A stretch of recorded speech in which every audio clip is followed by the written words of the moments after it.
always interesting, especially the busy time of year. Folks call and they want quotes, obviously before they have service done. It's always kind of awkward to quote a repair that you haven't diagnosed. What are your thoughts?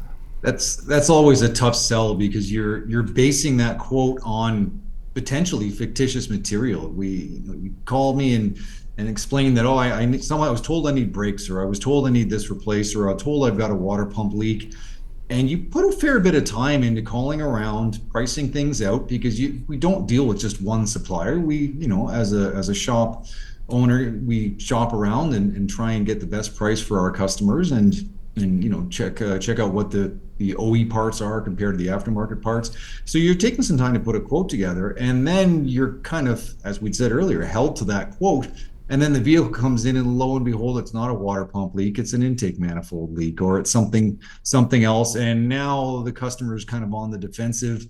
Well, I was told it was a water pump leak, and what are you trying to sell me? And it can really leave a bad taste in some people's mouths. So it's difficult to try and quote unseen or unknown jobs over the phone. You want a tire quote, no problem. A service quote, that's pretty straightforward. But when you're trying to quote a repair, like you said, it can be a very time-consuming process, and there's a lot of room for error. Yeah, and I don't think folks realize the time that goes into quoting some repairs. Some are very extensive. I mean, I had a gentleman wanting a quote for cylinder head gaskets on a Lexus, and the first thing I responded back was, how many kilometers do you have on it, right? And it had like 240,000, and then I was like, what's the condition of the vehicle? Because I think it was like an '09, or I said, I'd really like to have a look at inspect it, see if it's even worth putting a quote together. If I find rusted brake lines and a hole in the frame or something like that, and he wasn't for that, right? Mm-hmm. But why would you commit a good 15, 20 minutes of your time when you can look after the customers that are in your waiting room, and you could help your techs, you can test drive a vehicle. There's so much you can be doing, and then you commit that time to something that it may not be worth it, or it may not even need it, right? Yeah, so, that's the other big part. Yeah, so then you get, why did you call me back with the price? And it's like, we're busy, may not need it. And then often there's the other side of it. You'll go, so you've had it inspected, and they've told you what you need, right? And they'll be like, yes, okay. Well, why didn't you have it done there? Yeah. Right?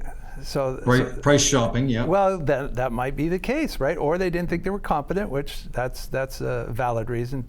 But then you're thinking, okay, so if I lowball them, then I'm going to get your work. I'm not getting your work because I probably will do a better job, right? So that's always a nuance of over the phone estimates, right?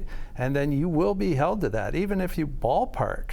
And a ballpark is much easier to throw out there quickly, right? But I don't think folks realize that the phone's ringing for people to book in. You're trying to order parts for the cars that are already here, and you get back to the bird in the hand's worth two in the bush, right? So, and especially this time of year, if you're calling your shop or you're calling around to get pricing, you're probably going to get, you're not going to get the best service, let's put it that way, in most cases, because often shops don't have, a large amount of staff that's just sitting there doing quotes. Kev? And when you're ballparking a quote, and you and I both know this, you're going to quote high, because you don't want to quote low, and then the job shows up, and you realize, I didn't take this into account, or I didn't take that into account. So yeah, if you're just ballparking it, you're always going to quote a little bit high, and now you may over quote the job, and the job goes somewhere else, and they look at you, that shop down the road was $500 or $600 more. Well, that's because it was a generic ballpark quote, and it's very difficult to put an accurate quote together unless you got the vehicle in front of you and you can kind of assess the entire situation. Well, I always say, we've been in business 35 years. You don't stay in business 35 years if your pricing's whacked, right? Yeah. So, yeah. Or if your service is lousy, or if your techs are lousy, right? So it's a tough one, that's for sure. Oftentimes the funny thing is I'll get folks that'll call, and then I do my little quiz. I'll go, have you been to our website? No. They're just scrolling through Google, and then they're just banging off some people around just to get pricing.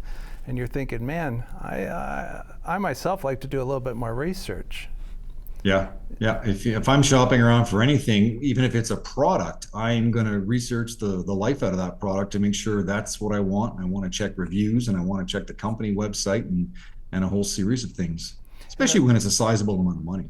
And the funny thing, you'll look at some of these websites, and there is not a picture of the shop on there anywhere, right? All of those, the stock pictures you can get off the internet of a mechanic over a car, and all, we hire the best technicians. We do, and you're just like, why don't you show us a picture of the operation, right? Let's just see it. Yeah. But you can kind of go to Google and click on it and at least see the facility from the street, right?